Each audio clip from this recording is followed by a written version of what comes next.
जय हिंद दोस्तों। अब हम यहाँ से एथिक्स को कंटिन्यू करेंगे इसके थर्ड लेक्चर में, और इम्पार्शियलिटी एंड नॉन पार्टीशनशिप से शुरू कर। इम्पार्शियलिटी ये टर्म बहुत ही कॉमन टर्म है। आपने काफ़ी बार इसको स्कूल में दोस्तों में बात करते हुए, जनरली बुक्स में, अखबारों में सुना होगा, पढ़ा होगा, और इसका टर्म कुछ हद तक हम सबको ही पता होता है, इम्पार्शियल होना। अब डेफिनेशन में उतरने से पहले हर बार की तरह हम पहले इस पर थोड़ा सा विचार विमर्श करेंगे कि इम्पार्शियल होना क्या होता है। किसी भी पक्षपात ना करना। इम्पार्शियल होना मतलब पक्षपात ना करना, किसी की भी साइड ना लेना। तो अब साइड ना लेने की जो प्रक्रिया है वो किस प्रकार से पूरी करी जा सकती है, इस पे बहुत एक गहन विचार करना जरूरी है। मान लीजिए आप एक टीचर है, ठीक है, और टीचर नॉन पार्शियल हो, ये बहुत ज़्यादा ज़रूरी है। इम्पार्शियल हो, बहुत ज़्यादा ज़रूरी है कि वो अपने स्टूडेंट्स के बीच में किसी भी प्रकार का पक्षपात ना करें।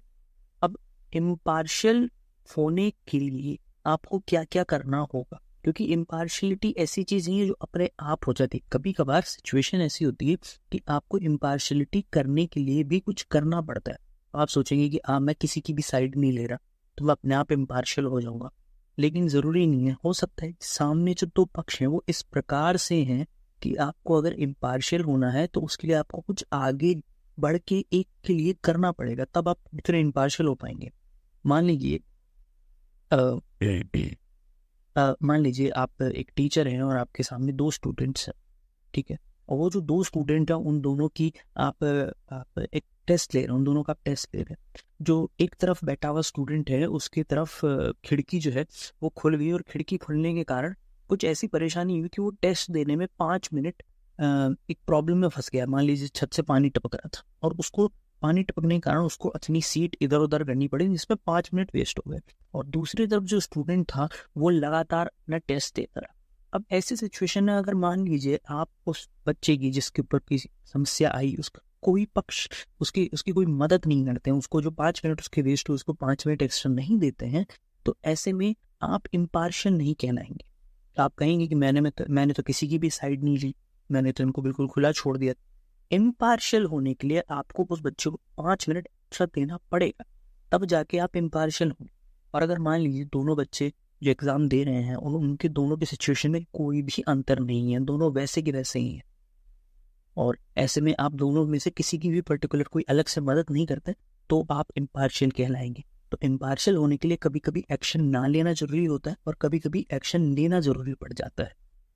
उसी प्रकार से जैसे ये जो दो बच्चे थे जिनमें एक को समस्या से जूझना पड़ रहा था, एक को कोई समस्या नहीं थी, इसी प्रकार से हम टीचर की जगह गवर्नमेंट को रख सकते हैं, और जो दो बच्चे थे उनकी जगह समाज के अलग अलग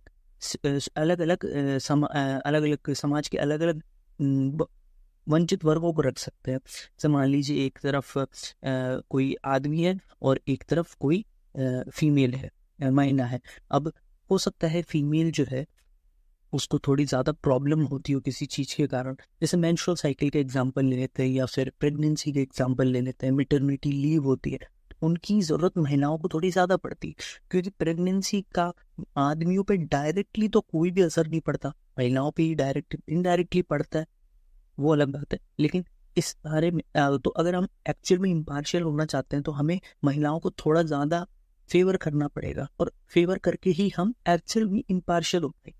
तो ये एक बेसिक समझ आप बना सकते हैं इससे कि इम्पार्शियल होना क्या होता है। अब हम आगे बढ़ते हैं डेफिनेशन के ऊपर, और डेफिनेशन जब हम अच्छे से याद कर लेंगे वो हमें बेनिफिट पहुंचाएगा एग्जाम में। जैसे मैंने लास्ट टाइम आपको बताया था, जितना अच्छे से आप लोग इसकी डेफिनेशन को सीखेंगे उतना ही ये आपको एग्जाम में बेनिफिट देगा। तो डेफिनेशन पे ध्यान देते हैं कि impartiality, making decision without any bias. Bias मैंने बताया था कि किसी की तरफ ना झुकना, और प्रेजुडिस, पहले से जो मन में आप विचारधारा लेके बैठे हुए होते हैं, प्री कंसीव्ड नोशंस जो आपके होते हैं, उन्हें प्रेजुडिस कैसे, और बायस होना मतलब एक तरफ झुक जाना। विदाउट तो डिसीजन लेना बिना किसी एक तरफ झुके या फिर मन में पहले से कोई विचारधारा रखे हुए, उसे इम्पार्शियलिटी कहते हैं। मतलब डिसीजन लेना बिल्कुल फ्री होके, किसी भी तरफ ना झुक के डिसीजन लेना।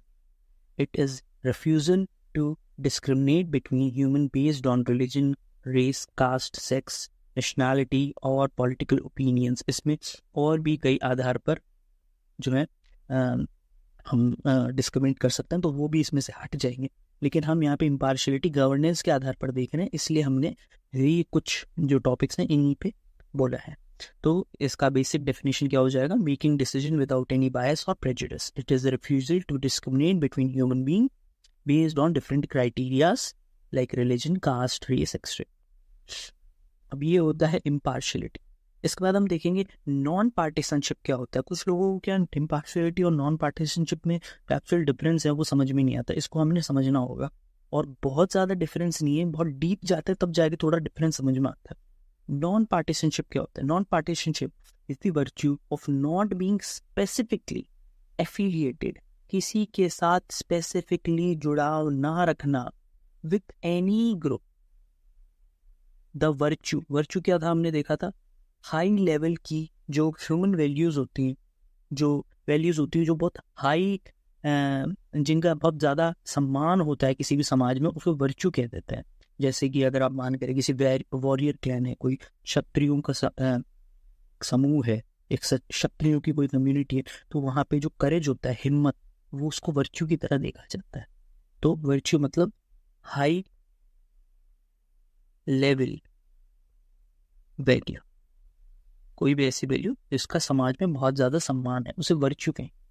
तो the virtue of not being specifically affiliated, मतलब किसी से स्पेसिफिकली जाके कोई जुड़ाव आपका विथ एनी ग्रुप, पार्टी और कॉज ना होना। Not the virtue of not being specifically affiliated, मतलब किसी से भी खास जुड़ाव ना होना, जो है नॉन पार्टीसनशिप कहलाता है।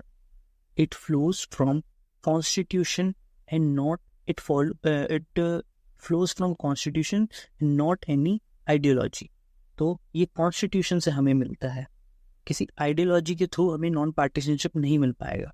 नॉन पार्टीसनशिप में और इम्पार्शियलिटी में आपको अंतर समझ आ गया होगा। इम्पार्शियलिटी होता है कोई भी ऐसा डिसीजन लेते वक्त किसी की तरफ ना झुकना, और नॉन पार्टीसनशिप होता है किसी से भी कोई जुड़ाव ना रखना।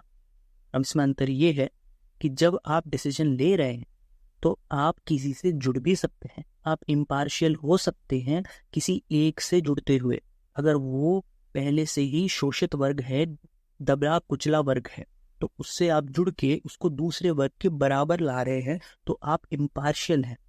लेकिन आप जब उन्हें इन दोनों को बराबर लेके आ रहे हैं, तो आप उनमें एक जो स्पर्धा जो है, कंपटीशन है, उसको लेवल कर रहे हैं, बराबर कर दे रहे हैं कंपटीशन को। अब जो आगे की जो उनमें कंपटीशन होगा वो इक्वालिटी पे हो पाएगा। तो ऐसे में आप इम्पार्शियल हैं।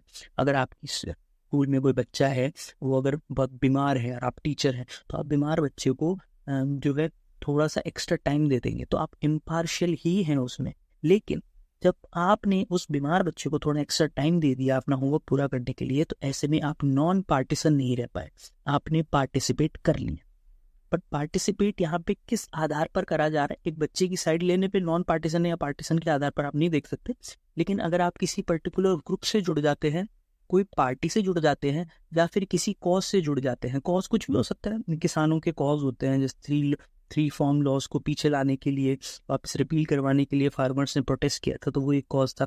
तो ऐसे किसी भी चीज से जुड़ जाना, चाहे वो जो वंचित वर्ग है उसको बराबर लाने के लिए किया गया हो, किसी भी अच्छे या बुरे काम के लिए किया गया हो, अगर आप जुड़ गए तो आप नॉन पार्टीसन नहीं रहे, आप उसी वक्त पार्टीसन बन गए हैं। तो नॉन पार्टीशनशिप को प्रैक्टिस करने के लिए आपको किसी से भी कोई एफिलिएशन नहीं होना चाहिए।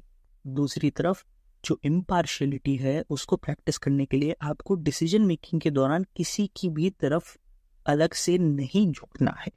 बिल्कुल बिना झुके किसी के साथ डिसीजन, जो आपका डिसीजन होना चाहिए वो किसी की तरफ स्पेसिफिकली झुका हुआ नहीं होना चाहिए। तो ऐसे में अगर आपको सामने वाले के बीच में, दो जो आपके कॉम्पिटिटर्स उनके बीच में बिल्कुल इक्वालिटी रखवानी है, तो आपको जो वंचित वर्ग है उसको थोड़ा बराबर लाना पड़ेगा। अब आप आगे चलते हैं इम्पार्शियलिटी, और ये ज़्यादा ज़रूरी है। इन डिफरेंसेस से आप ज़्यादा अच्छे से समझ पाएंगे। अभी तक जो टॉपिक थोड़ा क्लियर नहीं हुई, ये सबसे टफ टॉपिक मैं मानता हूँ एथिक्स का, इन दोनों में डिफरेंशिएट एक बार कर लेना। एक बार ये डिफरेंशिएट आप समझ गए ना आपकी कैसे हो रही है, तो आप इसके आंसर्स आराम से कर पाएंगे। और उनको और अच्छे से समझने के लिए ज़्यादा अच्छा ये होगा कि अगर आपको इनिशियली एक बार समझ में नहीं भी आ रहा है तो आप एक बार इन्हें रट लें। डेफिनेशंस मैंने दी हैं, इन्हें एक बार रट लें। विथ टाइम हम देखिए हमारे दिमाग के प्रोसेस करने का तरीका ये होता है कि हमारे दिमाग में ना खूब सारे न्यूरल नेटवर्क्स होते हैं, वो इन्फॉर्मेशन को एक जगह से दूसरी जगह पहुंचाते रहते हैं। तो जब हम बहुत सारी इन्फॉर्मेशन अपने दिमाग में डाल देते हैं तो रात को जब हम सो जाते हैं तो ये दिमाग जो है उस सारी इन्फॉर्मेशन को प्रोसेस करता रहता है और ये इन्फॉर्मेशन न्यूरल नेटवर्क्स में इधर से उधर जाती है। तो जब ये न्यूरल नेटवर्क्स में इधर से उधर जाती है उस वक्त हमारे दिमाग में जो इन्फॉर्मेशन थी, जो डेटा था, जो हमने इनमें भेजा, उसकी प्रोसेसिंग होती रहती है। और जब उसकी प्रोसेसिंग होती है तो अपने आप सिंप्लीफाई होता रहता है। ऐसे में आपको अगर अभी समझ में नहीं भी आ रहा है तो एक बार आप डेफिनेशंस को रट लीजिए। ओवर दी टाइम ये आपके अपने आप डाइजेस्ट हो जाएंगे, आपको अपने आप समझ में आ जाएगा। डाइजेशन करने के लिए केवल पेट को ही समय नहीं देना होता, दिमाग में भी चीज़ें डाइजेस्ट होती हैं, उनको भी समय देना होता है। अब हम चलते हैं इम्पार्शियलिटी और नॉन पार्टीशनशिप में डिफरेंसेस को देखते हैं। अनबायस्ड रहना और अनप्रेजुडिस होने को इम्पार्शियल होना कहते हैं। डेफिनेशन से ही पता चल गया था। नॉन एसोसिएशन, किसी से भी कोई जुड़ाव ना होना। नॉन एफिलिएशन या फिर non association. In politics, politics में किसी से भी ना जुड़ना। अब आप गवर्नमेंट सर्वेंट है तो आपके लिए इम्पार्शियल होना ही जरूरी नहीं है, आपके लिए नॉन पार्टीसन होना भी जरूरी है। मान लीजिए आप एक गवर्नमेंट सर्वेंट है और आप इलेक्शन कमीशन के लिए काम करते हैं और दो कैंडिडेट जो खड़े हुए हैं, जिस आपको कॉन्स्टिट्यूंसी में आपको पोस्ट किया गया है काम के लिए, इलेक्शन फ्री एंड फेयर हो, उनमें से दो जो कैंडिडेट खड़े हुए हैं, एक कैंडिडेट के पास पैसे कम हैं और जो पैसे कम हैं जिसके पास, वो बीमार भी पड़ जाता है मान लीजिए इलेक्शन से थोड़े दिन पहले। तो इसका मतलब ये नहीं है कि आप जो हैं इम्पार्शियल होने के लिए उसकी जो बीमार है उसकी मदद करें, नहीं, आपको नॉन पार्टीशन होना है। जो बीमार हो रहा है, जिसके पास पैसे कम है, आपको उससे कोई मतलब नहीं पड़ता, आप नॉन पार्टीशन रहेंगे अगर आप एक गवर्नमेंट सर्वेंट हैं तो not concern with decision making. आप डिसीजन मेकिंग कर ही नहीं रहे। डिसीजन मेकिंग तो आप तब करेंगे ना जब आप कोई एक्शन लेने वाले होंगे, आप एक्शन ले ही नहीं रहे, आपको कोई मतलब ही नहीं है दोनों पक्षों से, चाहे कितने भी पक्ष हो वहाँ पे, आपको किसी से कोई मतलब नहीं। तो यहाँ पे आप बीइंग नॉन डिस्क्रिमिनेटरी, आप किसी भी प्रकार से कोई डिस्क्रिमिनेशन नहीं करते। ये यहाँ पे आप न्यूट्रल हो जाते हैं। इम्पार्शियलिटी की जब बात करें, being neutral toward government, politics, department and citizen. Neutral होने का मतलब ये है कि जो भी पॉलिसी लाई गई है या जो सरकार बनाई गई है वो चाहे किसी की भी हो, चाहे पहली पार्टी की हो, चाहे फिर सरकार बदलने के बाद दूसरी पार्टी आ जाए पावर में, किसी की भी हो, आप दोनों के प्रति न्यूट्रल रहेंगे। दोनों की ही बनाई गई पॉलिसीज को आप इक्वली फेवर करेंगे और दोनों को ही आगे बढ़ाने के लिए पूरी तरह अपना जो आपकी गवर्नमेंट जॉब है उसमें डेडिकेट होके काम करेंगे। यहाँ पे आप इसमें नॉन पार्टीशन में आप नॉन डिस्क्रिमिनेटरी रहेंगे और ए पॉलिटिकल रहेंगे। ए पॉलिटिकल मतलब किसी भी प्रकार से पॉलिटिक्स में कोई पार्टिसिपेशन नहीं करेंगे। अब इम्पार्शियलिटी को देखते हैं। Individual behaves towards another without any बायस। हम दूसरे की तरफ बिहेव करेंगे, बिल्कुल, हम दूसरे की तरफ एक्शन लेंगे। Individual behaves towards another without any बायस। अब मान लीजिए सामने वाला जो बंदा है, मान लीजिए आप किसी पुलिस थाने में इंचार्ज, सामने जो बंदा है अब वो आप ही के समुदाय का है, आप ही के गांव का है, आप उसकी साइड ले लें, तो ऐसे में आप इम्पार्शियल नहीं रह पाएंगे। अगर आपको उसकी साइड नहीं लेनी है, आपको जो भी उसने क्राइम किया है उसके लिए वो ही उसको सजा दिलानी है जो सजा एक दूसरे अनजान आदमी को आप देते, जो जिसका ट्रीटमेंट आप एक अनजान आदमी के साथ करते, क्रिमिनल के साथ करते, वैसा ही आप उसके साथ करेंगे। तभी आप अनबायस्ड होके, विदाउट एनी बायस्ड होके डिसीजन ले रहे हैं, कोई प्रेजुडिस आप होल्ड नहीं कर रहे हैं। लेकिन नॉन पार्टीसनशिप में देखा जाए तो individual remains free from any form of fear and has an outlook of non favouritism. कोई भी किसी भी प्रकार का फियर आपके दिमाग में नहीं होता क्योंकि आप पार्टिसिपेट कर ही नहीं है, आप नॉन पार्टिसन है। आप उसमें जो है डिसीजन मेकिंग कर रहे हो उसमें आप किसी का भी कोई फेवर ले ही नहीं रहे हैं, आप जो सामने आ रहा है उसी प्रकार से जैसा आपको ऑर्डर दिया गया आप उसको वैसे ही फॉलो कर रहे हैं। इसके अलावा जो इम्पार्शियलिटी है वो एक बिहेवियर होता है, आप इसे प्रैक्टिस करते हो, बिहेवियर को प्रैक्टिस किया जाता है, बिहेवियर आपके एक्शंस में दिखाई देता है, प्रैक्टिस करते हैं हम बिहेवियर को। दूसरी तरफ जहाँ एटीट्यूड आता है, एटीट्यूड एक मेंटल कंस्ट्रक्ट होता है, हमारी किसी के प्रति पॉजिटिव या नेगेटिव फीलिंग होती है एटीट्यूड। ये एक्शन ओरिएंटेड होता है इम्पार्शियलिटी, हमें इसमें एक्शन लेना पड़ता है इम्पार्शियलिटी को इंश्योर करने के लिए। हमें इक्वल एसोसिएशन करना है, ऑल से जो टीचर है वो दोनों ही स्टूडेंट्स को इक्वली पढ़ाए, तो वो इक्वल एसोसिएशन कर रहा है अगर वो इम्पार्शियल है तो। लेकिन अगर टीचर नॉन पार्टीसन है तो वो एसोसिएट ही नहीं करेगा, उसको स्टूडेंट से मतलब ही नहीं होगा, तो नो एसोसिएशन।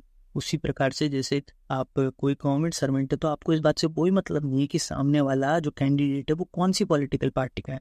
आपकी जो जॉब है वो है कैंडिडेट को इलेक्शन में फ्री एंड फेयर इलेक्शन करवाने में मदद देना, वो आप देंगे, आप इररिस्पेक्टिव वो कौन सी पार्टी का है।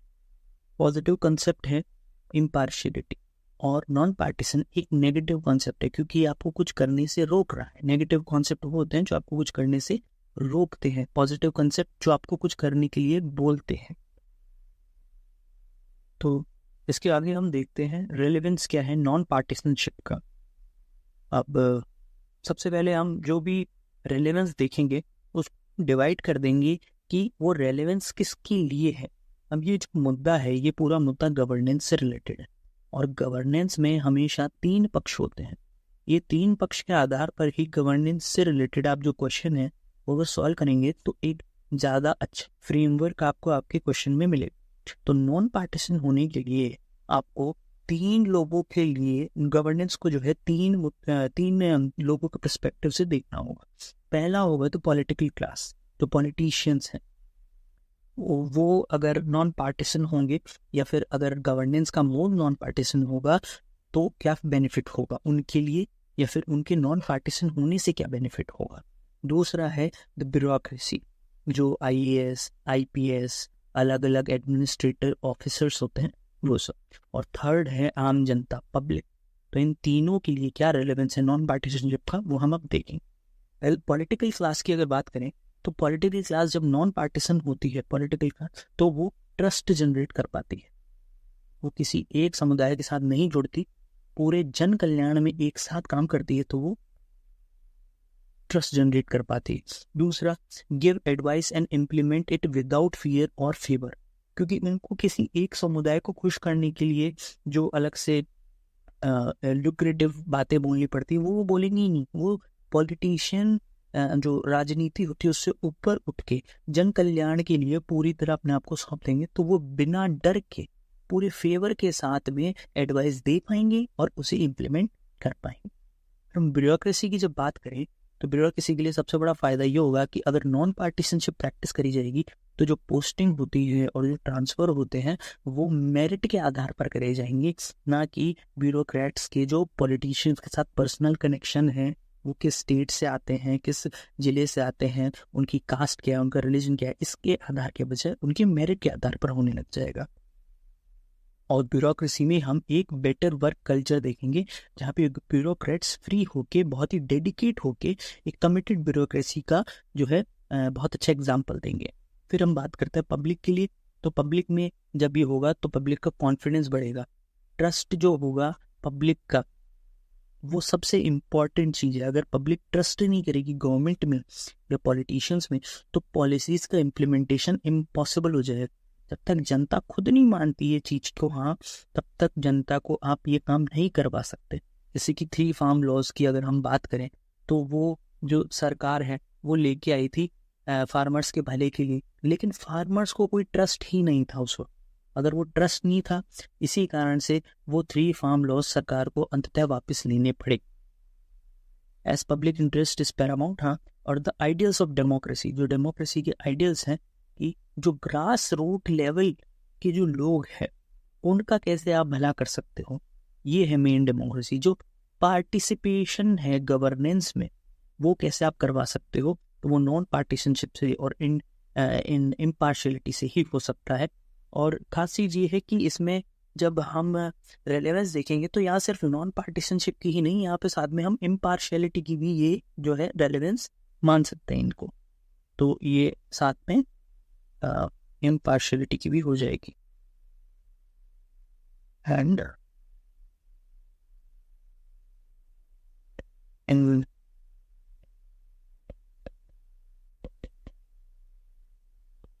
बस तो अब हम डाइल्यूशन की बात करते हैं। Dilution of non पार्टीशनशिप can be seen in following manner, कि किस प्रकार से समाज में अब धीरे धीरे डाइल्यूशन होता जा रहा है नॉन पार्टीशनशिप के जो आदर्श थे उनका। सबसे पहले अब आप जब भी इस प्रकार के क्वेश्चन को देखेंगे तो हम इनको जो है क्रोनोलॉजिकल ऑर्डर में ब्रेक कर देंगे टाइम पीरियड में, ठीक है। नॉन पार्टीशनशिप हम गवर्नेंस में देखेंगे तो कैसे ब्रेक हो रही है। तो आप इमेजिन कीजिए कि जैसे आप एक आईएएस ऑफिसर बन के, ठीक है, तो इस पूरे प्रोसेस में जब आप आईएएस ऑफिसर के प्रोसेस में स्टार्टिंग से लेकर एंड तक जाएंगे तो किन किन स्टेजेस पे आप जो है नॉन पार्टीशनशिप को होता हुआ देख सकते हैं, वो सभी स्टेजेस हमें देखने हैं। तो आप बिना आंसर को देखे एक बार इसके आगे की आप मन में सोचिए। सबसे पहले रिक्रूटमेंट होता है, फिर उसके बाद में ट्रेनिंग होती है, ट्रेनिंग के बाद में पोस्टिंग मिलती है, पोस्टिंग के बाद में जब आप थोड़े दिन काम कर लेते हो तो आपके ट्रांसफर्स होने लग जाते हैं, फिर ट्रांसफर्स के बाद में आपकी जो है प्रमोशंस होते हैं, प्रमोशंस के बाद में जैसे जो आपकी जो एसीआर रिपोर्ट तैयार होती हैं, उसके बाद में लास्ट में आपका जो रिटायरमेंट होता है। तो ये सारी स्टेजेस से आप होके गुजरते हैं। अब इनमें से हर एक स्टेज पे करप्शन के कारण नॉन पार्टीशनशिप हो सकता है हैम्पर हो जाए और पार्टीशनशिप देखने मिल जाए। तो अगर आप पार्टीशनशिप को हटाना चाहते हैं, नॉन पार्टीशनशिप चाहते हैं, तो इन स्टेजेस पे किस किस प्रकार का पार्टीशनशिप होता है ये आपको जानना जरूरी। तो अब हम देखते हैं रिक्रूटमेंट की स्टेज पे कैसे पार्टीशनशिप होता है। कि अगर मान लीजिए जो कि पैनल जो है वो सेलेक्टिंग पैनल जो है उसके जो मेंबर्स हैं वो ही नॉन पार्टीशन नेचर की नहीं है, वो एक खास समुदाय को ज़्यादा फेवर कर रहे हैं, एक खास जाति के लोगों को ज़्यादा फेवर कर रहे हैं, वो जो है अपनी एक पर्टिकुलर अपने लोकल एरिया के लोगों को ज़्यादा फेवर कर रहे हैं।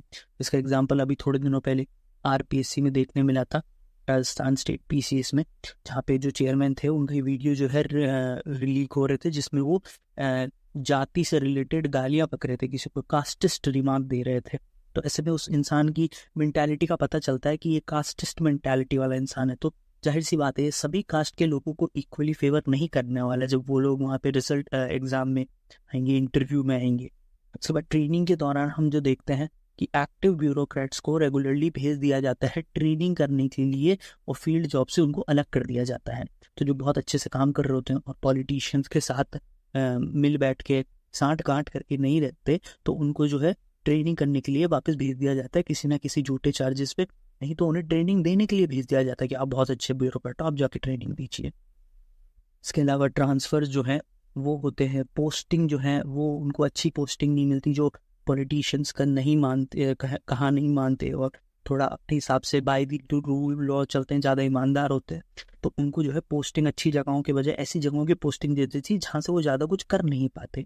और जो प्रमोशंस में जो है उनको फेवर किया जाता है जो कि नेताओं के, बड़े नेताओं के चमचे बन के रहते हैं। ट्रांसफर्स में आपने देखा होगा, ये सबसे बेस्ट एग्जाम्पल ट्रांसफर्स के यही है कि जैसे ही नई सरकार बनती है एकदम से सारे गवर्नमेंट ऑफिसर्स का ट्रांसफर होता है, बड़े बड़े पद वालों का, और नई नई जगहों पे उनको भेजा जाता है। तो गवर्नमेंट अपनी पार्टी के जो लॉयल गवर्नमेंट ऑफिसर्स होते हैं उनको खास खास पोस्टिंग दे देती है। तो tidal wave of transfers after new government is formed.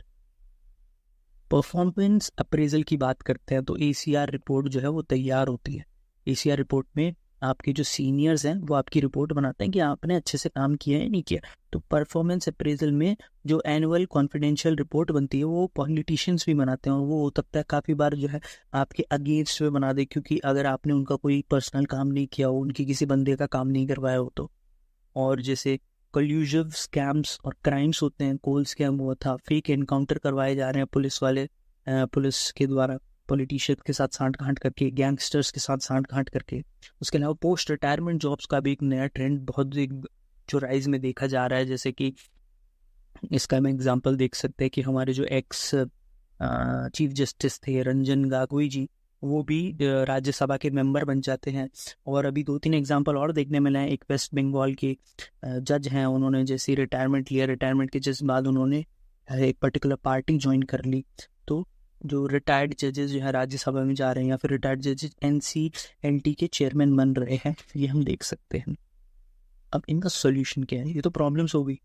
अब प्रॉब्लम्स को हम सॉल्व कैसे कर सकते हैं, मतलब नॉन पार्टिसनशिप को हम वापस अप्लाई कैसे करवा सकते हैं? तो रिक्रूटमेंट की स्टेज पर अगर देखा जाए तो पहले ही जो सिलेक्शन कमेटी होती है, पैनल होते हैं, उनका बैकग्राउंड चेक करवाना बहुत ज़रूरी है, तो उससे बेटर रिक्रूटमेंट हो पाएगा। ट्रेनिंग के स्तर पर अगर देखा जाए तो रोल मॉडलिंग बहुत ज़रूरी है। अच्छे जो ब्यूरोक्रेट है जिन्होंने बहुत अच्छा परफॉर्म किया था, उनकी रोल मॉडलिंग होनी चाहिए। जैसे कि यहाँ पे हम एग्जाम्पल ले सकते हैं TN सेशन जी का, जो कि इलेक्शन कमीशन के हेड बने थे, और उन्होंने पूरा रिवोल्यूशनराइज कर दिया था इलेक्शन कमीशन को, और इतना पावरफुल बना दिया था जैसा पहले किसी ने ऐसा नहीं देखा था। TN सेशन, उसके अलावा हम इसमें आर्मस्ट्रॉन्ग पामे जी का एग्जाम्पल दे सकते हैं, दुर्गा शक्ति नागपाल जी का एग्जाम्पल दे सकते हैं, जिन्होंने यूपी में लैंड माफिया के अगेंस्ट बहुत अच्छे स्टेप करे। अशोक खेमका जी का एग्जाम्पल दे सकते हैं आप। एक अच्छी चीज़ ये होगी कि आप 10 एक कुछ लगभग 10 ब्यूरोक्रेट्स का पूरी इंडिया में से टॉप 10 ब्यूरोक्रेट्स की एक लिस्ट बना लीजिए, और टॉप 10 ब्यूरोक्रेट की उनके काम के आधार पर, जो कि अपना काम इतने डेडिकेट होके करे हैं, जिनका नाम हो गया है। जैसे कि भीलवाड़ा मॉडल जो था कोविड-19 के अंदर, उसमें टीना डाबी जी का बहुत नाम हुआ था। तो ऐसे आप लिस्ट बना लीजिए 10 IAS ऑफिसर्स की, और उनको आप इस प्रकार से एक दो बार रिवाइज कर लीजिए, तो आप अपने आप जैसे भी ऐसा कोई पॉइंट पढ़ेंगे आपके दिमाग में वो आ जाएगा, और उसको आप खुद से ही पुट कर देंगे। जैसे मिशन कर्मयोगी हुआ था, अभी शुरू करवाया है यहाँ पे, तो उससे बेटर ट्रेनिंग मिलती है। वो ज़्यादा सेंसिटाइज होते हैं लोगों की नीड्स को लेके। फॉरेन ट्रिप्स करवाना, अलग अलग कंट्रीज़ के बाकी ब्यूरोक्रेट से मिलवा के उनकी कल्चरल शेयरिंग करवाना बेस्ट प्रैक्टिसेस की। फिर होता है ट्रांसफ़र जो है वो TSR सुब्रमण्यम केस ने सुप्रीम कोर्ट ने जजमेंट दी थी कि 2 साल से पहले नहीं होना चाहिए। किसी भी गवर्नमेंट ऑफिसर का एक जगह पे पहुंचने के बाद मिनिमम 2 साल तक रुकना जरूरी है। 2 साल के वेटिंग पीरियड के बाद ही जो है वो ट्रांसफर होना चाहिए। ऐसी रिकमेंडेशन दी थी, कोई जजमेंट नहीं थी, आई एम सॉरी, रिकमेंडेशन थी ये इस केस में। और इसके आधार पर ऐसा काम अभी हो नहीं रहा है। काफ़ी बार हम देखते हैं जैसे कि पोस्ट नई सरकार आती है, टाइडल वेव जो होता है। उसके अलावा पोस्ट रिटायरमेंट की जब अगर बात करें तो रिटायरमेंट के बाद एक कूलिंग ऑफ पीरियड मिलना चाहिए। एक कूलिंग ऑफ पीरियड मिलना चाहिए रिटायरमेंट के बाद सभी जजेस को, कि आप जजेस या फिर कोई भी गवर्नमेंट ऑफिसर या कोई भी हो, कि आप रिटायरमेंट के 2 या 3 साल तक किसी भी चीज़ से जुड़ नहीं सकते। आपको रिटायर होकर घर ही बैठना पड़ेगा, कोई पर्टिकुलर काम आप नहीं कर सकते, क्योंकि रिटायरमेंट के बाद है ना, पोस्टिंग देके इनको रिटायरमेंट हेवन दे दिए जाते हैं। जैसे कि, या फिर इसका दूसरा तरीका ये भी है कूलिंग ऑफ पीरियड के अलावा, जैसे कि यूके में किया जाता है, जितने भी जजेस हैं उन सबको डायरेक्टली जो अपर हाउस है, जो कि इंडिया में राज्यसभा कहलाता है, वहां पर आके बैठना और बोलना अलाउड है। तो कोई भी आ सकता है, आपको राज्यसभा का मेंबर बनने की जरूरत नहीं। जो भी जज है राज्यसभा में आके बैठे, बात करे और अपने ओपिनियन दे। वोट नहीं कर सकते क्योंकि वो राज्यसभा के मेंबर नहीं है, लेकिन बैठ से बात कर सकते हैं। तो अगर आप एक्चुअल में जन कल्याण की बात करते हैं तो आपको इतना ही आपके लिए बहुत होगा। आप अपने वैल्यूएबल ओपिनियन देंगे। इतने सालों का जो आपने जो एक्सपीरियंस गैदर किया कोर्ट में काम करके, आपको लॉ की जो बहुत गहरी समझ है जज होने के कारण, वो आपकी बहुत ज़्यादा काम की होगी राज्यसभा में। परफॉर्मेंस अप्रेजल की जो बात हो रही थी, तो उसको 360 डिग्री ऑडिट में बदलने की बात है, जिसमें जो सीनियर्स और पॉलिटिशियन ही नहीं बल्कि सोशल ऑडिटिंग होगी, और उसमें पॉलिटिशियंस के अलावा जनरल पब्लिक भी जो है वो भी जो सरकारी कर्मचारी होते हैं उनके काम को जज करेगी। तो इसे सोशल ऑडिटिंग भी इसमें जोड़ सकते हैं, या फिर 360 डिग्री ऑडिटिंग भी इसका नाम हम दे सकते हैं।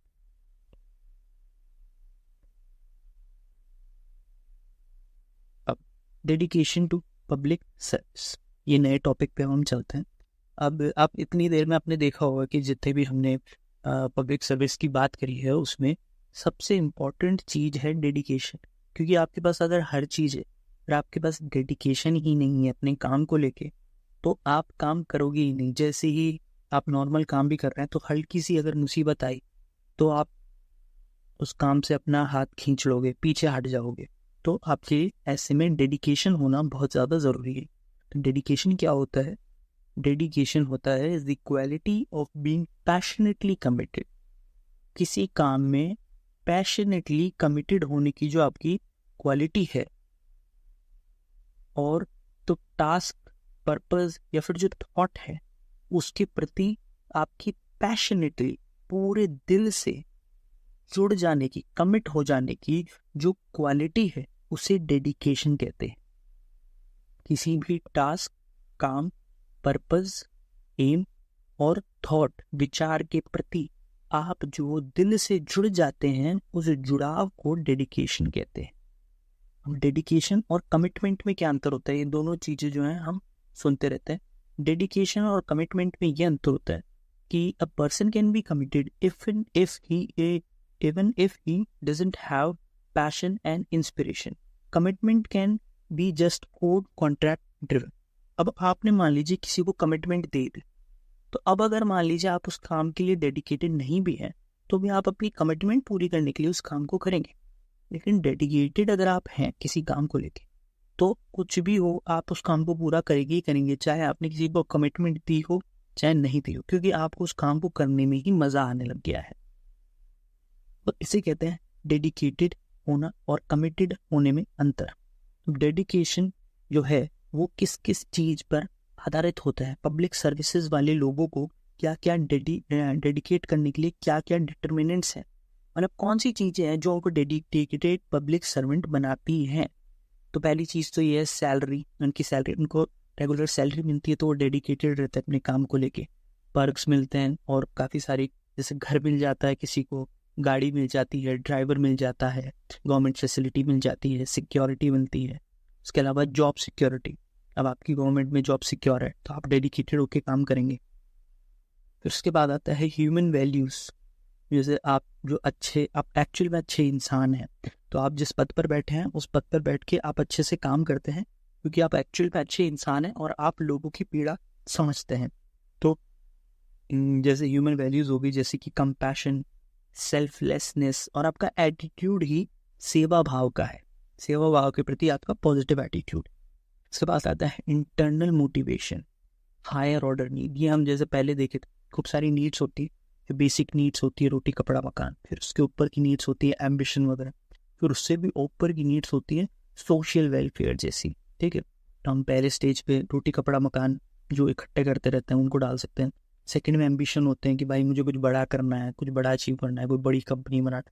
फिर थर्ड पे होते हैं सोशल, जो अचीव कर लेते हैं, जैसे सेकंड में CEO वगैरह आ जाएंगे।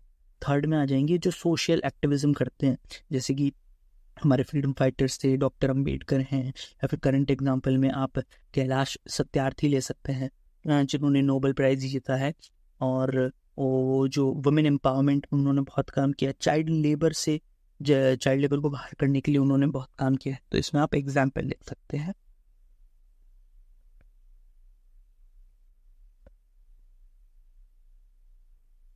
कैलाश सत्यार्थी, ठीक है। उसके बाद वर्किंग कंडीशंस और एनवायरनमेंट जो होते हैं वो भी अगर अच्छे होते हैं तो लोग बड़े डेडिकेटेड होके काम कर पाते हैं। जैसे कि गूगल का जो एनवायरनमेंट है, वर्किंग एनवायरनमेंट बहुत अच्छा है। वहाँ पे गूगल में क्या है, आपके लिए एक्सरसाइज की व्यवस्था है, गूगल में आपके लिए किचन है, आप वहीं पे रेस्ट कर सकते हैं, आपके लिए रेस्ट करके सोने की सब व्यवस्था है वहाँ पे। आपको रेगुलरली जो है एक वो कोच थेरेपी सेशन भी दिया जाता है। मेंटल कोई प्रॉब्लम है तो वहीं की वहीं आप डॉक्टर से कंसल्ट कर सकते हैं। उसके अलावा आपकी टीम में अगर आपने कोई नया इनिशिएटिव लिया है और आपकी टीम को आप प्रूव कर पाएगी आपने जेन्युइनली बहुत अच्छी मेहनत करी थी लेकिन फिर भी आप फेल हो गए, तो भी गूगल आपकी तारीफ करता है, गूगल आपको इसके लिए प्रेज करता है। तो ऐसे में एक बहुत अच्छा वर्क कल्चर बन जाता है। तो ऐसे में लोग जो होते हैं वो अपनी वर्क के प्रति डेडिकेटेड रहते हैं। अब इसके अलावा हम देखेंगे कि डेडिकेशन का सिग्निफिकेंस क्या है, ठीक है। अब जैसे कि अब आप जितने भी जो लोग डेडिकेटेड होते हैं अपने काम को लेके, उनके डेडिकेटेड होने से बेनिफिट क्या मिलता है, उन बेनिफिट्स को आप सब यहाँ लिख सकते हैं। उससे आप समझ जाएंगे कि हाँ यार ये बेनिफिट है, और इससे आपके पॉइंट्स, अच्छे पॉइंट्स इकट्ठे हो जाएंगे। अब जैसे हम एग्जांपल लेते हैं, इसमें पॉइंट्स देखते हुए हम चलते हैं। तो सबसे पहले तो हैंडलिंग जॉब प्रेशर। अगर आप एक्चुअल में डेडिकेटेड हैं काम को लेके, तो आपको जॉब का जो प्रेशर होगा उसको हैंडल करने में मदद मिलेगा, क्योंकि डेडिकेटेड इंसान लगातार उस पर लगा रहेगा, वो छोड़ के नहीं भागेगा। जैसे वर्ल्ड वॉर 2 के दौरान लंदन में ब्लिट्स होता था। ब्लिट्स का मतलब जो जर्मनी से एयरक्राफ्ट आया करते थे, वो लंदन पे बॉम्ब ड्रॉप करके जाया करते थे, और रोज की रोज हजारों की संख्या में लोग मारे जाते थे। तो जो विंस्टन चर्चिल था उस वक्त, वो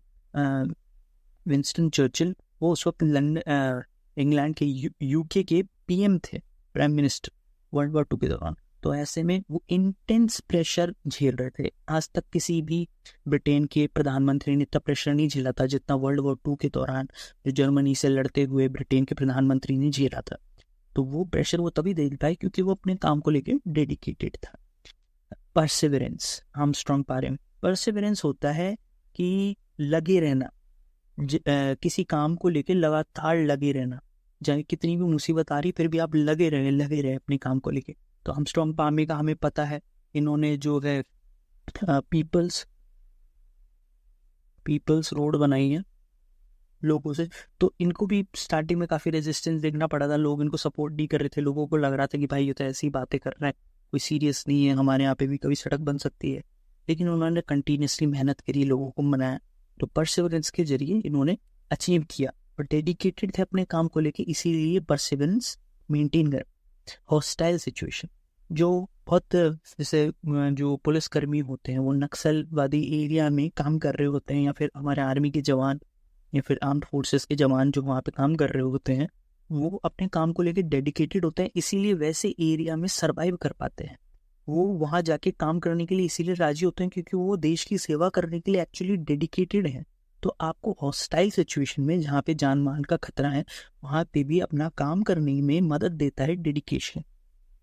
दूसरा आता है इनोवेशन।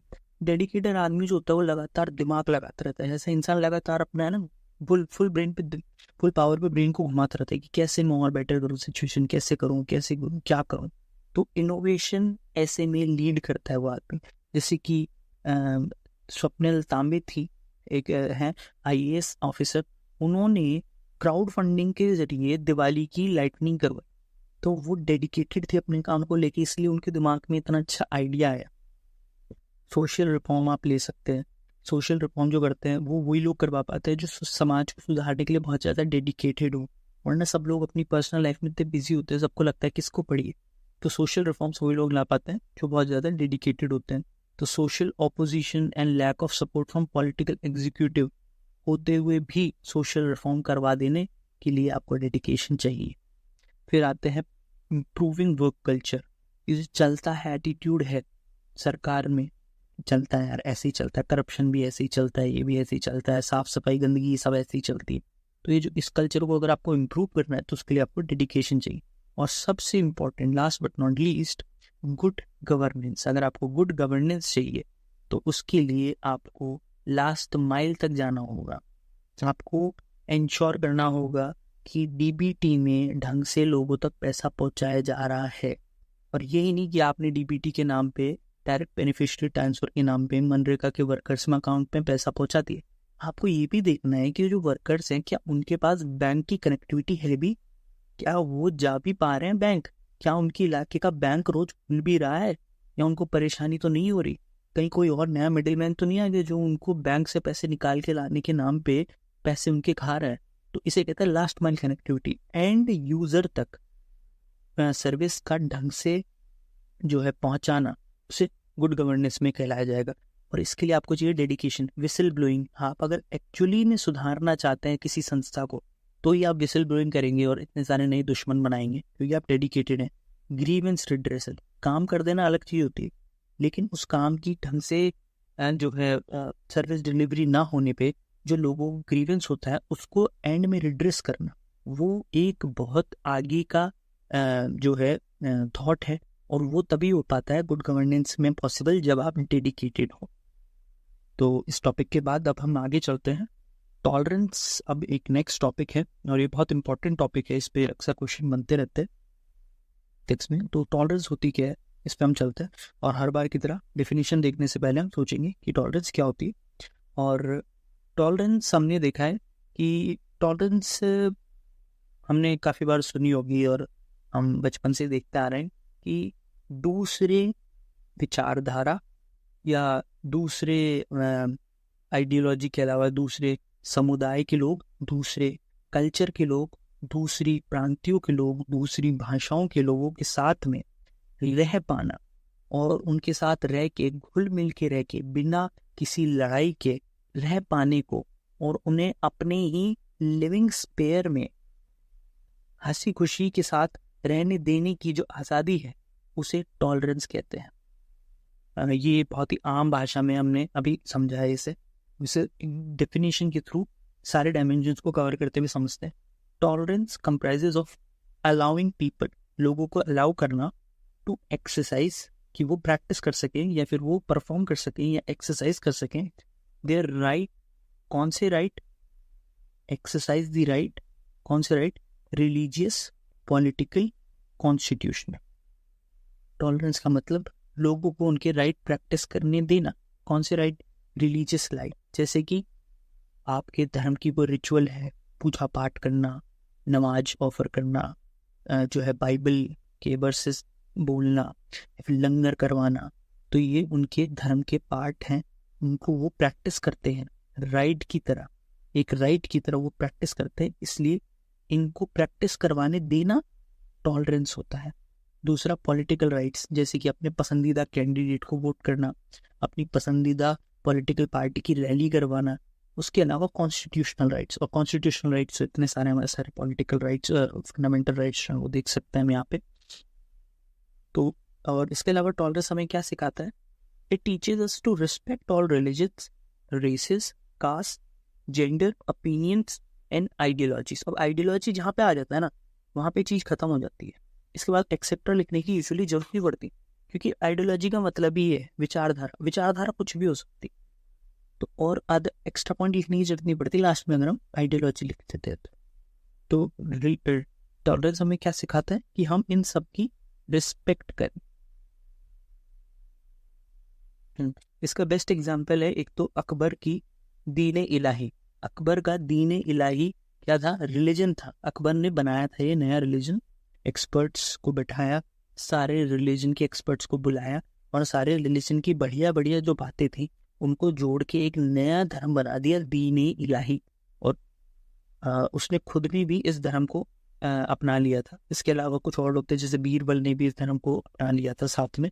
बहुत कम लोग थे जिन्होंने अपनाया था, लेकिन ये इस बात को दिखाता है कि उसके मन में कितनी ज़्यादा टॉलरेंस थी उन सभी धर्मों के प्रति। उसके बाद आता है श्यादवाद या फिर अनेकांतवाद, जैनिज्म का, जो कि हम पहले भी डिस्कस कर चुके हैं। अब रेलेवेंस क्या है टॉलरेंस का, और आप इस पे पहले खुद से विचार कीजिए। यहाँ पे पॉज कर दीजिए वीडियो को और खुद से विचार करने के बाद आप देखिए कि क्या क्या आपके पॉइंट्स जनरेट हो पा रहे हैं, और फिर हम इन पे देखेंगे।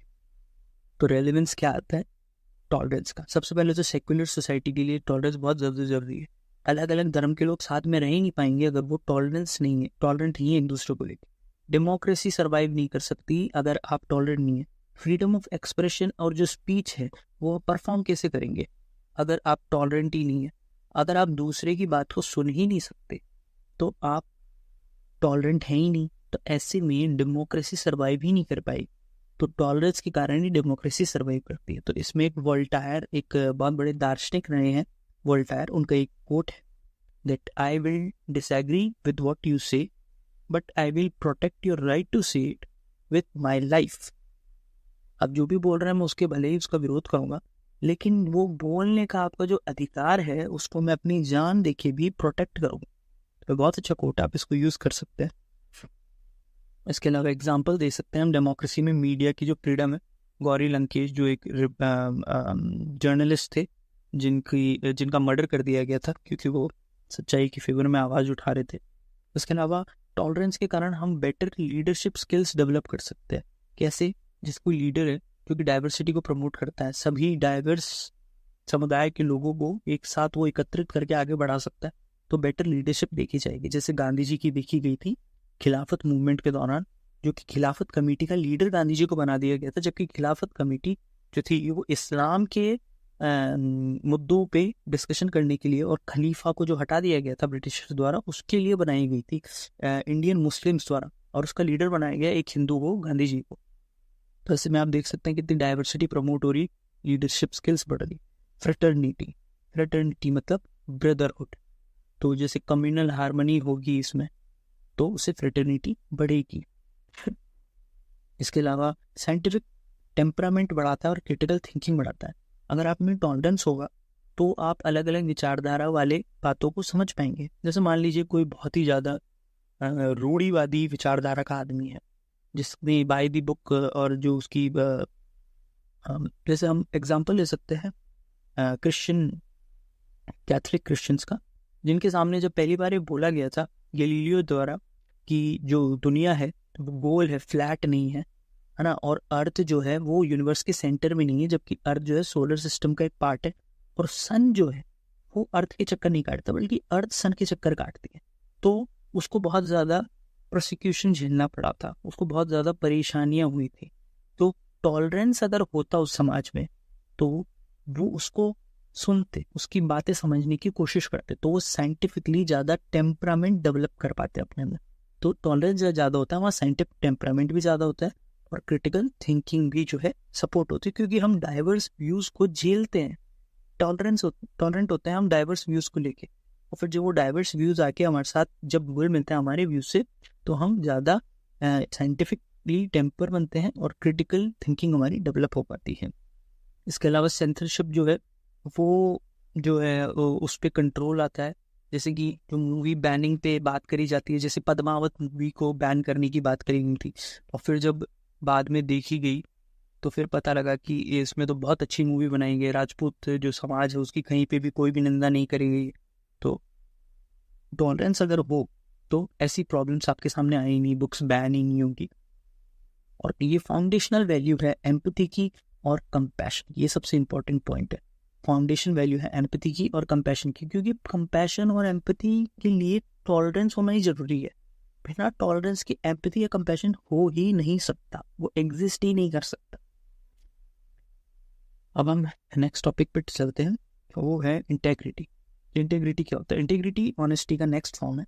इंटेग्रिटी का मतलब होता है कि मुसीबत के क्षण में भी आपके जो आदर्श हैं उन पे अड़े रहें। आपके कुछ आदर्श हैं, आप उनके अड़े रहते हैं। लेकिन ये कैसा पता चलेगा कि आप इंटीग्रिटी वाले इंसान हैं या नहीं है? क्योंकि मान लीजिए आप एक गवर्नमेंट स्कूल के टीचर हैं और आप ये बोल रहे हैं कि भैया मैं तो रिश्वत नहीं लूंगा और मैं तो रिश्वत लेता ही नहीं, तो लोग आपको ये बोल सकते हैं कि यार वो तो ठीक है, लेकिन गवर्नमेंट स्कूल के टीचर को रिश्वत देता कौन है? ठीक है, अगर यही बात तुम किसी पुलिस थाने के इंचार्ज होके बोलते, इनके पास खूब सारी रिश्वत आती है, वो ऐसी पोजीशन पे होते हैं, तो एक SHO के तुम्हें अगर बात बोलते तो हम मानते तब, तो हाँ भाई ये बात तो सही है, अब इसमें इंटेग्रिटी वाला बंदा है। तो मुसीबत के क्षण में भी अपने प्रिंसिपल्स पे अड़े रहना, या रेजिस्टेंस होते हुए भी, मुसीबत होते हुए भी अपने प्रिंसिपल्स पे या अपनी मॉरल वैल्यूज पे अड़े रहने को इंटेग्रिटी है। तो quality of being honest and morally upright, सबसे पहले तो आपको मॉरली अपराइट होना पड़ेगा और ऑनेस्ट होना पड़ेगा, और नॉट जस्ट एनी टाइम, किसी भी समय पे नहीं, जब मुसीबत आ रही है तब भी आप ऑनेस्ट और मॉरली अपराइट रहेंगे तो आप कह सकते हैं कि मेरे अंदर इंटेग्रिटी है। It involves consistency in thoughts, कि आपके थॉट्स वैसे ही रहेंगे, आपके प्रिंसिपल भी वैसे ही रहेंगे और आपका कर्म भी वैसा ही रहेगा। And action even when faced with challenges, अगर आप एक ऐसे पोजीशन पे है जहाँ पे आपको कोई फोर्स नहीं कर रहा रिश्वत लेने के लिए, तो आप रिश्वत नहीं ले रहे, अच्छी बात है। लेकिन आप एक ऐसे पद पे चले जाते हैं जहाँ पे आपके ऊपर बहुत ज़्यादा पॉलिटिकल प्रेशर आ रहा है, आपको गैंगस्टर्स की धमकियाँ आ रही है, आपको बोल रहे कि आपको रिश्वत लेनी पड़ेगी, या नहीं लिए तो हट जाओ इस पोजीशन से, और या फिर आपकी परिवार को खतरा है अगर आप जो है इनके साथ सांठगांठ नहीं करे तो भी आप नहीं कर रहे हैं, आप अड़े हुए हैं अपने पॉइंट पे, तो आप में इंटेग्रिटी है। सो द कंसिस्टेंसी है आपके अंदर, आपके विचारों को लेके, आपके प्रिंसिपल को लेके कंसिस्टेंसी है आपके अंदर, आपके विचारों को लेके, आपके प्रिंसिपल को लेके और आपके एक्शन को लेके। कब? जब मुसीबत की घड़ी है आपके सामने, जब आप चैलेंजेस फेस कर रहे हैं तब भी, या फिर टेम्पटेशन टू स्ट्रे, भटकने के लिए आपको टेम्प्ट किया जा रहा है, आपको ललचाया जा रहा है कि आप अपने राह से हट जाएं, तो भी आप उस पर अड़े हुए हैं, तो आप में इंटेग्रिटी है। अब इंटेग्रिटी और ऑनेस्टी के बीच में हम डिफरेंसेस देखेंगे, क्योंकि ऑनेस्टी जो है थोड़ा सिमिलर सा टॉपिक है। ऑनेस्टी का हमें बचपन से मतलब पता है, बहुत ही सिंपल होता है, सच बोलना। ट्रूथफुलनेस को ऑनेस्टी है, तो ऑनेस्टी इंप्लाइज बीइंग ट्रूथफुल। सच बोलना ऑनेस्टी होता है, even if it is incorrect. अगर सच गलत भी है तो भी अगर आपको लगता है वो सच है तो आप बोलोगे उसे। About a subject in consideration, तो ऑनेस्टी का मतलब होता है बीइंग ट्रूथफुल। ठीक है। इंटेग्रिटी क्या होता है? इंटेग्रिटी इज कंसिडर्ड एडहेरेंस, और ये जो इसमें बात करी गई है इनकरेक्ट की, इनकरेक्ट से मतलब ये नहीं है कि वो इंफॉर्मेशन इनकरेक्ट, इनकरेक्ट से मतलब ये कि काम करना गलत है। ठीक है।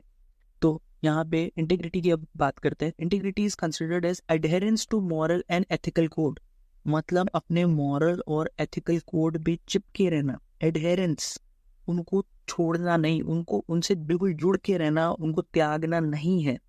वेदर ऑनेस्टी और नॉट, चाहे आप सच बोलो, चाहे गलत बोलो, चाहे झूठ बोलो, चाहे सच बोलो, बट आपके जो मॉरल कोड हैं उनसे आप जुड़े हुए हो। मॉरल कोड कुछ भी हो सकते हैं, मॉरल कोड जरूरी नहीं है कि आपके सही है। जैसे बोलते हैं ना, चोरों की भी उसूल होते हैं, तो वो चोर है, वो अच्छा इंसान नहीं है, लेकिन उसके भी उसूल है। और जब उस चोर को पकड़ लिया गया है और उसे बहुत मारा जा रहा है, उसे बोला जा रहा है कि बताओ तुम्हारे गिरोह के बाकी मेंबर्स का नाम क्या है, और वो इंटेग्रिटी के कारण बता ही नहीं रहा अपने गिरोह के बाकी मेंबर्स का नाम, वो मार खाए जा रहे हैं, तो वो चोर भी इंटेग्रिटी वाला चोर है। ठीक है। उसके चोरों की जो उसूल है उन पे वो अड़ा रहा, वो झूठ बोल रहा है, गलत नाम दे रहा है उनको, तो वो ऑनेस्ट नहीं है, लेकिन वो इंटेग्रिटी वाला जरूर है। ठीक है। और अगर मान लीजिए कोई चोर है जिसको मारा और बिल्कुल हल्का सा डंडा दिखाती उसने चुपचाप सबके नाम बोल दिए, तो वो ऑनेस्ट चोर है, ईमानदार चोर है, उसने तुरंत सबके सही सही नाम दे दी, लेकिन वो इंटेग्रिटी वाला नहीं है। वो अपने मॉरल कोड से चिपका नहीं रहा, जैसे उसको डंडा दिखाया, मुसीबत आई, उसने अपने प्रिंसिपल्स छोड़ दिए। तो यहाँ पे दूसरी तरफ अगर इंटेग्रिटी की अगर बात करें, तो यहाँ पे हम कह सकते हैं गारंटी ऑफ ऑनेस्टी। अब ये स्पेशल केस यहाँ पे हम चोर वाला केस नहीं ले सकते। यहाँ पे गारंटी ऑफ ऑनेस्टी से मतलब ये है कि आपको अगर पता है ना कि सच क्या है, ठीक है, और आप मॉरल, अब जो यहाँ पे हम एथिकल कोड ले रहे हैं वो गवर्नेंस वाले एथिकल कोड ले रहे हैं जिनमें ऑनेस्टी कोड होता है। तो अगर आप इंटेग्रिटी वाले बनते हो तो सच भी बोलोगे। ठीक है। आपको कितनी परेशानी हो, आपको जो है कितना ही ऊपर से पॉलिटिकल प्रेशर आ रहा हो कि सच मत बोलना, सच मत, तो भी आप सच बोलोगे, तो ऐसे में आप ऑनेस्ट रहोगे। ठीक है।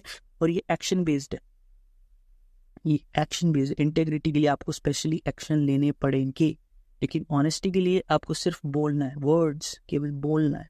और ऑनेस्टी में जरूरी नहीं है इंटेग्रिटी हो। जैसे मैंने पहले एग्जांपल दिया था, वो जो चोर था वो ऑनेस्ट था, लेकिन इंटेग्रिटी नहीं थी उसमें। अब इंटेग्रिटी के टाइप देखेंगे हम, कितने टाइप की होती है। इंटेलेक्चुअल इंटेग्रिटी में हम देखेंगे कि the willingness to pursue the truth, सच के पीछे भागने की जो आपकी मंशा है, जो आपकी इच्छा है, जिद है, उसे इंटेलेक्चुअल इंटेग्रिटी कहते हैं। इसमें क्या होता है, सिस्टमेटिकली क्रिटिकल हो जाते हैं हम ट्रुथ के क्लेम्स को लेके, ट्रुथ को लेके नहीं, ट्रुथ के क्लेम्स को लेके हम सिस्टमेटिकली क्रिटिकल हो जाते हैं। मतलब जो जो बातें आपके सामने सच के रूप में लाई जा रही हैं, उनको आप बस ऐसे ही नहीं मान लोगे।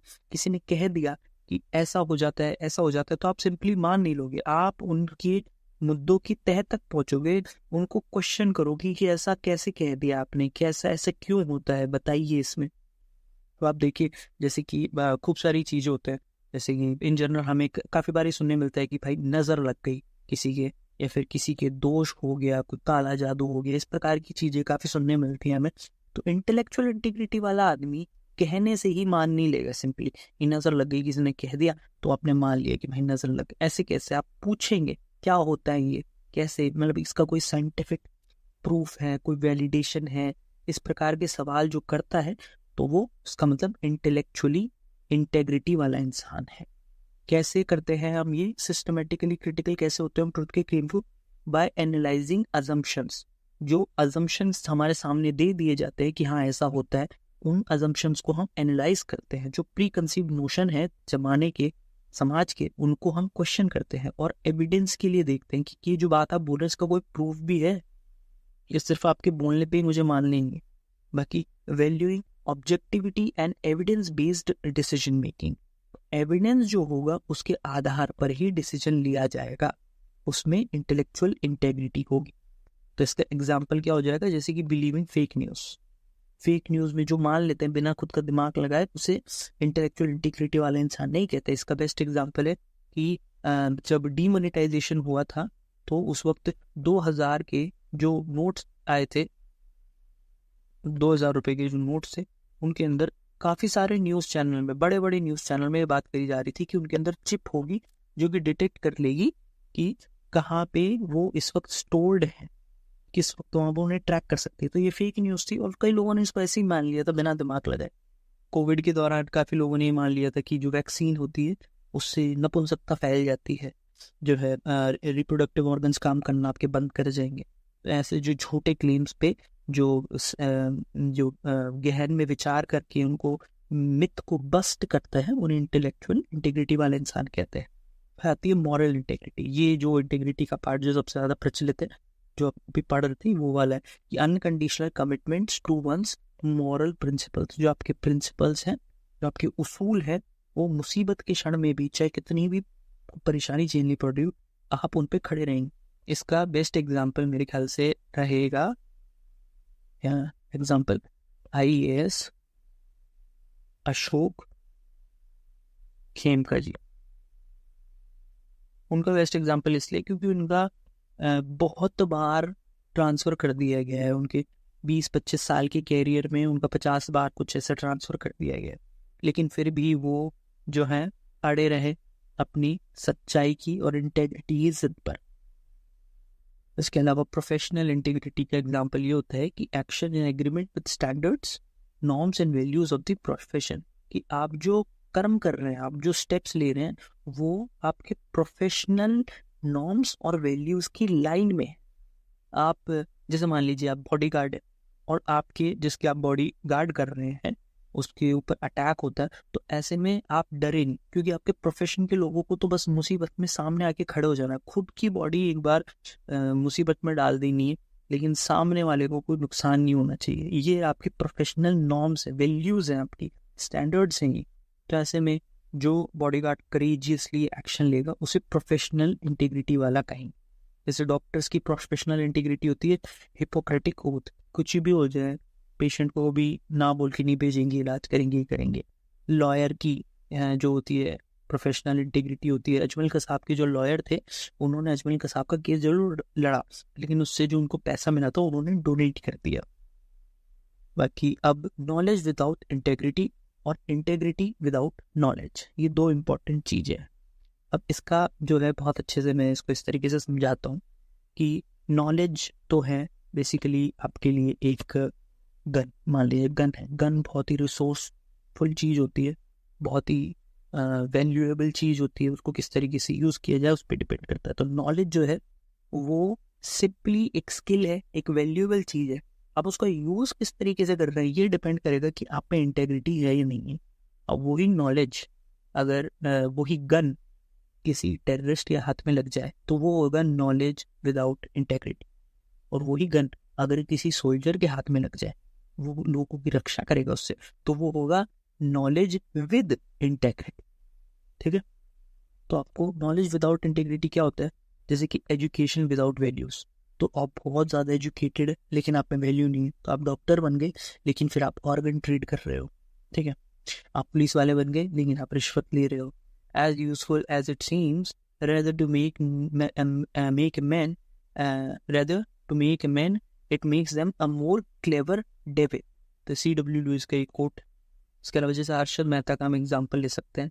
तो हर्षद मेहता ने क्या किया था, उनके अंदर बहुत अच्छा इंटेलेक्ट और वो बहुत स्मार्ट थे, शेयर मार्केट की बहुत अच्छी पकड़ थी उन्हें, लेकिन उन्होंने किया क्या, इनसाइडर ट्रेडिंग किया और अलग अलग इलीगल एक्टिविटीज़ करी शेयर मार्केट में पैसा कमाने के लिए। इसके अलावा जैसे सत्यम स्कैम है, इसमें हाई आईक्यू के लोग थे लेकिन लो मॉरल्स थे उनमें। दूसरी तरफ होता है इंटेग्रिटी तो है, आप मॉरली बहुत सही हो, प्रिंसिपल वाले, बट आप में नॉलेज ही नहीं, तो ये उससे तो बेहतर है क्योंकि किसी का नुकसान नहीं करेगा। लेकिन ये इनएफिशिएंसी लेके आ जाएंगे डिपार्टमेंट में, तो इनके होने से कुछ काम भी नहीं होगा। इनके होने से तो नुकसान ही नुकसान होगा, इनके होने से कुछ काम नहीं होगा। तो इंटीग्रिटी विदाउट नॉलेज में इनकम्पिटेंस होगी, ठीक है, इनइफेक्टिव होगी, ये भी नुकसानदायक है, डेंजरस चीज़ है, क्योंकि आपके पास नॉलेज भी होना जरूरी है। आप बहुत ईमानदार तो हैं लेकिन आपको पता ही नहीं ऑपरेशन करना कैसे है, आप अच्छे डॉक्टर ही नहीं हैं, आप ईमानदार तो डॉक्टर हैं, तो फिर आप पेशेंट का इलाज कैसे करेंगे?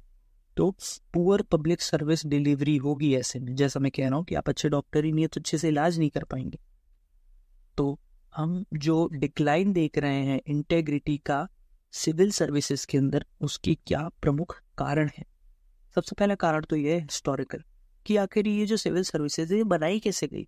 ये बनाई ही गई थी इंडिया में ब्रिटिश हुकूमत को और ज़्यादा स्ट्रांग बनाने के लिए।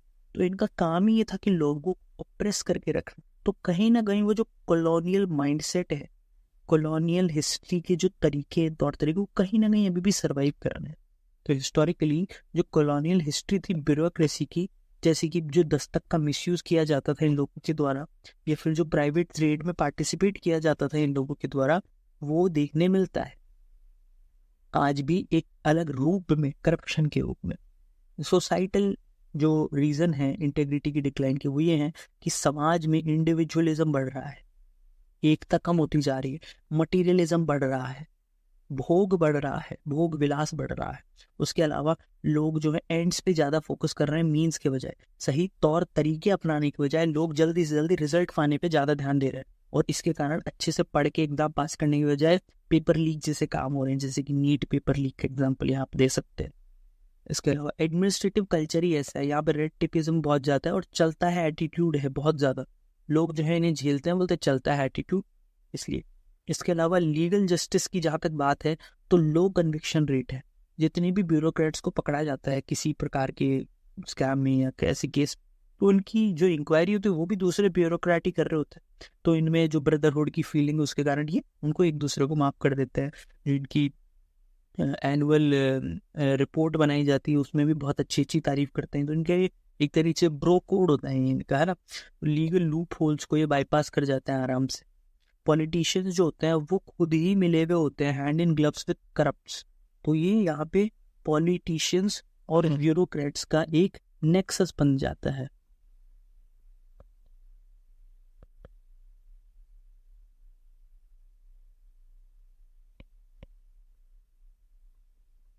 या फिर इसमें पॉलिटिशियन ब्यूरोक्रेट्स नेक्सस के साथ आप पॉलिटिशियन बिजनेसमैन ब्यूरोक्रेट्स नेक्सस भी जोड़ सकते हैं, तो वो तीनों मिलके। और उसके अलावा लैक ऑफ मोरालिटी, तो लैक ऑफ मोरालिटी है ब्यूरोक्रेट्स के अंदर, वो भी एक इसका मुख्य कारण है।